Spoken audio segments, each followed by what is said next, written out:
Anganwadi sisters అందరికీ నమస్కారం. ఈరోజు అంగన్వాడీ వార్తలకి స్వాగతం. ఇంకా ఎవరైనా సబ్స్క్రైబ్ చేసుకోకపోతే వెంటనే సబ్స్క్రైబ్ చేసుకోండి. మరిన్ని అంగన్వాడీ అప్డేట్స్ కోసం వీడియోస్ అయితే లైక్ చేసి ఉండండి. ఇక వివరాలకెళ్తే అంగన్వాడీలకు మహర్దశ ఇవన్నీ న్యూస్ పేపర్లలో స్టేజీల మీద ప్రభుత్వం మంత్రులు గానీ, ఎమ్మెల్యేలు గానీ ఇలా మాట్లాడడం మాత్రమే చూస్తూ ఉంటాం.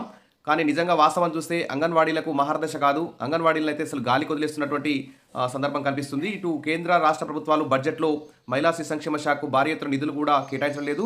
ఇది అతి ముఖ్యమైన వ్యవస్థ. ఎందుకంటే డబ్బులున్న వాళ్ళందరూ కూడా మరి ప్రైవేట్ కాన్వెంట్ స్కూల్లో నర్సరీ, ఎల్కేజీ, యూకేజీ చదివించుకుంటారు. వారి పిల్లలకి మంచి న్యూట్రిషన్ కూడా అందించుకునే శక్తి ఉంటుంది. మరి బడుగు బలహీన వర్గాలు, పేదలకి, నిరుపేదలకి, స్లమ్ ఏరియాస్ నివసించే వారందరికీ కూడా అత్యుత్తమ సేవలు అందిస్తున్న అంగన్వాడీ వ్యవస్థ ఇప్పటికీ 50 ఏళ్ళు పూర్తి చేసుకున్న సందర్భంగానైనా మరి కేంద్ర రాష్ట్ర ప్రభుత్వాలు ఈ బేస్ లెవెల్లో చిన్నారులకి ప్రీ స్కూల్ న్యూట్రిషన్ అందించడంలో కీలక పాత్ర పోషిస్తున్న అంగన్వాడీలకు నిజంగా నిధులు కేటాయించి వారి అంగన్వాడీలకు మహర్దశ కలిగే విధంగా ప్రభుత్వాలు చర్యలు తీసుకుంటే బాగుండేది. ఇప్పటికైనా మరి కేంద్ర రాష్ట్ర ప్రభుత్వాలు ప్రవేశపెట్టిన బడ్జెట్ని పునఃసమీక్షించి మరి అంగన్వాడీలకు జీతాలు పెంచాలి, అదేవిధంగా ఆధునిక సౌకర్యాలు కల్పించాలి, free current, free gas, pending bills లేకుండా మెను బిల్లులు పెంచి చేస్తే అంగన్వాడీలకు నిజంగా మహర్దశ కలిగినట్టే అవుతుంది. ఇక్కడ చూద్దాం కొన్ని ముఖ్య అంశాలు. అంగన్వాడీ కేంద్రాలకు మహర్దశ రానుంది. అసౌకర్యాలకు నిలయంగా మారిన అంగన్వాడీ కేంద్రాలను పునరుద్ధరించేందుకు ఇక్కడ తెలంగాణ ప్రభుత్వం చర్యలు తీసుకుంటుంది.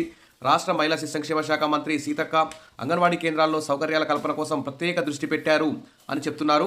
ఇప్పటి వరకు కేంద్రాలకు సగానికి పైగా సొంత భవనాలు లేవు. ఇంకా కొన్నిట్లో మరుగుదొడ్లు, విద్యుత్ సౌకర్యం, తాగునీరు, కాంపౌండ్ వాల్స్ లేకపోవడం వల్ల చాలా సమస్యలు ఎదుర్కొంటున్నారు. ఈ క్రమంలో ప్రభుత్వ ఆదేశాల మేరకు రాష్ట్రంలోని వివిధ కేంద్రాల సౌకర్యాలపై అధికారులు పూర్తి నివేదికతో పాటు నిధులకు సంబంధించి కూడా ప్రతిపాదనలు అయితే పంపించారట.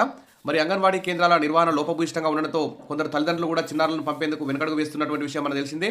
మరి లబ్ధిదారులైన గృహిణులు, బాలింతలు సైతం వచ్చేందుకు సుముఖత అయితే చూపడం లేదు. దీనిపై ప్రభుత్వం దృష్టిలోకి వెళ్ళగా మొదటి ప్రాధాన్యతగా తాగునీటి సౌకర్యం, వాష్రూమ్స్ వీటన్నిటి నిధులు మంజూరు చేయాలని చెప్పేసి మంజూరు చేసే విషయంలో ప్రభుత్వం ముందు ఆలోచిస్తుందని చెప్పి చెప్తున్నారు.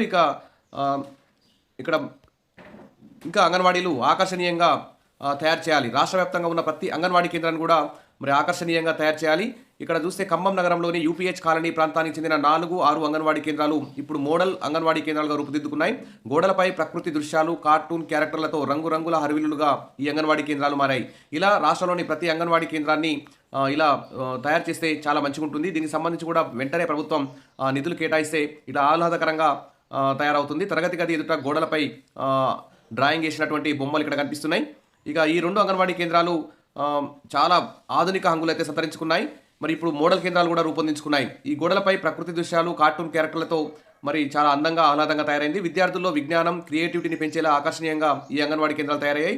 శిక్షణ కలెక్టర్ మృణాల్ శ్రేష్ఠ తన ప్రాజెక్టు వర్క్లో భాగంగా ఒకే ప్రాంగణంలో ఉన్న ఈ 2 అంగన్వాడీ భవనాలను ప్రభుత్వ విభాగాల సాయంతో ఆధునీకరించారు. కేంద్రాలకు వచ్చే పిల్లల్లో ఆసక్తిని పెంచేలా అక్షరమాల, పండ్లు, జంతువులు, ఆట వస్తువులు, మౌలిక విద్య, పరిచయాల చిత్రాలు, పాఠశాల అనుభూతిని కలిగించే బొమ్మలను గీయించారు. తద్వారా తరగతి గదులు, ప్రాంగణాన్ని ఆకట్టుకునేలా తయారు చేశారు. అలాగే పిల్లల ఆరోగ్య పరిరక్షణ కోసం ఆట స్థలాన్ని, గ్రీనరీని కూడా ఏర్పాటు చేశారు. ఇక వృక్షవాటికలు, పారిశుద్ధ్యం, నీటి సదుపాయాలు కూడా మెరుగుపరిచారు. ఈ 2 కేంద్రాల్లో 38 మంది చిన్నారులు లబ్ధాలుగా ఉన్నారు. ఆటపాటల మధ్య చదువును కొనసాగించడానికి ప్రత్యేకంగా ఈ అంగన్వాడీ కేంద్రాలని రూపొందించారు. ఇక్కడ ఈ అంగన్వాడీ కేంద్రాల్లో పనిచేస్తున్న అంగన్వాడీ టీచర్ సునీత అయితే తెలిపారు. ఈ కేంద్రాలను పరిశీలించిన ఐసీడీఎస్ అధికారులు, సిబ్బంది సైతం ఎంతో బాగున్నాయని అభిప్రాయం వ్యక్తం చేశారు. మరి ఇది ఖమ్మం జిల్లాలో ఈ 2 అంగన్వాడీ కేంద్రాలు ఎలా ఉన్నాయో అలాగే మరి రాష్ట్ర వ్యాప్తంగా ఉన్న అన్ని అంగన్వాడీ కేంద్రాలు కూడా ఇలాంటి రంగులు, బొమ్మలు వేపిస్తే చాలా ఆహ్లాదకరంగా ఉంటుంది. అదేవిధంగా మోడల్ అంగన్వాడీ కేంద్రాన్ని ఏర్పాటు చేయాలి. ప్రతి మండలంలోని ఒక మోడల్ అంగన్వాడీ కేంద్రాన్ని ఏర్పాటు చేయాలని కలెక్టర్ సూర్యాపేట కలెక్టర్ తేజస్ నందలాల్ పవార్ అయితే తెలిపారు. సోమవారం సాయంత్రం కలెక్టరేట్లోని కలెక్టర్ బిల్డింగ్లో మరి సమీక్ష సమావేశం నిర్వహించారు. ఈ సందర్భంగా మాట్లాడుతూ అంగన్వాడీ కేంద్రాల్లో పిల్లలకు ప్రత్యేక ప్రీ స్కూల్ సిలబస్ ప్రకారం చెప్తున్నారా లేదా అని కలెక్టర్ అడిగి తెలుసుకున్నారు. సిడిపిఓలు చేయవలసిన సంక్షేమ, విమెన్ వెల్ఫేర్ పై కూడా సూచనలు అయితే చేశారు. అంగన్వాడీ కేంద్రాల్లో టాయిలెట్స్, డ్రింకింగ్ వాటర్ రిపేర్లు తొందరగా పూర్తి చేయాలని ఆదేశించారు. కాబట్టి పిల్లలను సూపర్వైజర్స్ తప్పక పరిశీలించాలని తెలిపారు.